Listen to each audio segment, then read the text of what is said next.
arraabduun rifeensaa yookaan aadduun rifeensaa maalii? Maaltu fidaa? Furmaanni isaas maalii? Akkamiin ofirraa ittisuu dandeenya kan jedhu haa ilaallu. Arraabduun rifeensaa kun egaa aloopeeshiyaa jedhamuun beekama. Dhumuun yookaan bubuqqa'uun rifeensa mataa haphanchuu rifeensaa irraa kaasee hanga molachuutti deemuu kan danda'udha. Yeroo arraabduu jennu guutummaa guutuutti hanga molachuu akkasumas immoo haphachuullee osuma guutummaa guutuutti hin dhumin haphachuu yookaan xiqqaachuu rifeensaa kan ilaallatudha. Gabaabsinee ilaaluuf mee maalirraa namatti dhufa kan jedhu haa ilaallu. Maaltu namatti fida wanta kana? Kan jalqabaa dhiphina sammuutiin kan dhufudha.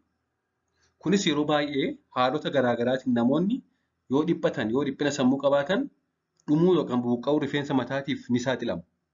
Fakkeenyaaf namoota yeroo dheeraadhaaf dhukkubsatan kana fiduu danda'u. Namoonni yeroo dheeraaf gaddan, yeroo dheeraaf dhukkubsatanii ciisaa turan kanaaf saaxilamoodha. Inni lammaffaan miidhaa qorichaa fudhatamu irraa kan dhufudha. Qorichoonni tokko tokko kan dhibee fayyaaf fudhannu kan kana fidan jiru. Garbiraan immoo mallattoolee dhukkubaa biroo ta'uu danda'u. Harca'uun rifeensaa kun yookaan molachuun mataa mallattoo dhibee biraa ta'uu danda'a. Fakkeenyaaf dhibee xannacha taayiroodii waliin wal qabatu, hir'ina pirootinii fi ayireenii fa'aa kan agarsiisu ta'uu danda'a. Yeroo kana agarsiistudha malee ofii dhibee miti. Wanti kana fide yeroo sirraa'u ni fayya jechuudha. Inni garbiroon fangasii buqqee mataa hubudha. Fangasii rifeensa mataarra jiru hubu. Inni kun tiiniyaa kaapitis jedhama.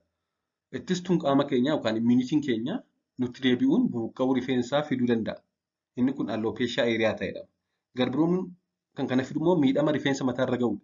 Fakkeenyaaf ho'a guddaa, keemikaalota garaagaraa dibachuu, humnaan harkisuu, micciiramuu rifeensa mataa isaan kun rifeensa namarraa fixuu danda'u.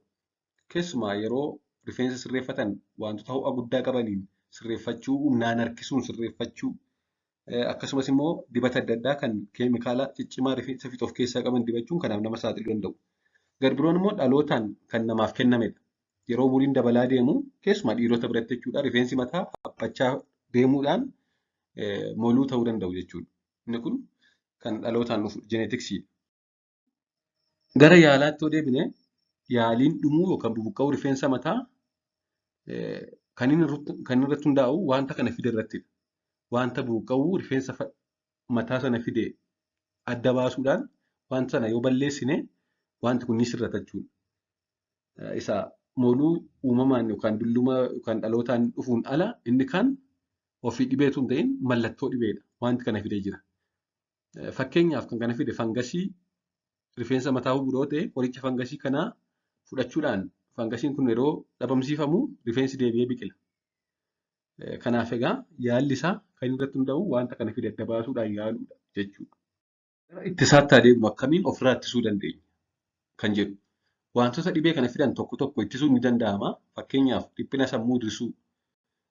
Dhiphinni sammuu kanaaf nama saaxilanidha. Dhiphina sammuu hir'isuun immoo akka furmaataatti ni tajaajila. Garbiraan nyaata madaalamaa nyaachuu, nyaata soorata pirootinii, kaarboohayidireetii fi lipiidii wal qixa qabu soorachuu, wantoota bareedinaaf rifeensa mataa irratti dibataman yookaan godhaman haalaan ilaalanii fayyadamuu. Akkasumas yeroo rifeensa ofii sirreeffatan humnaan harkisuu dhiisuu, ho'a guddaan sirreeffachuu dhiisuu, akkasumas qoricha dhibee kana fidan fudhataa jiru yoo ta'e ogeessa fayyaa mariisuudhaan wayii jijjiirrachuu yookaan dhaabuu. Akkasumas immoo kan kana fide fangasiin kan dhufe yoo ta'e immoo qulqullina rifeensa mataa ofii eeggachuu, kafana mataa fi filaa rifeensa mataa nama biraa waliin fayyadamuu dhiisuuf kan kana fakkaatu gochuudhaan ittisuun ni danda'ama. Kan aloopeeshiyaa eeriyaa ta'edha immoo ogeessa fayyaadhaan yaalamuu barbaada jechuudha. Waan dhaggeeffattaniif hedduu galatoomaa turtii gaarii.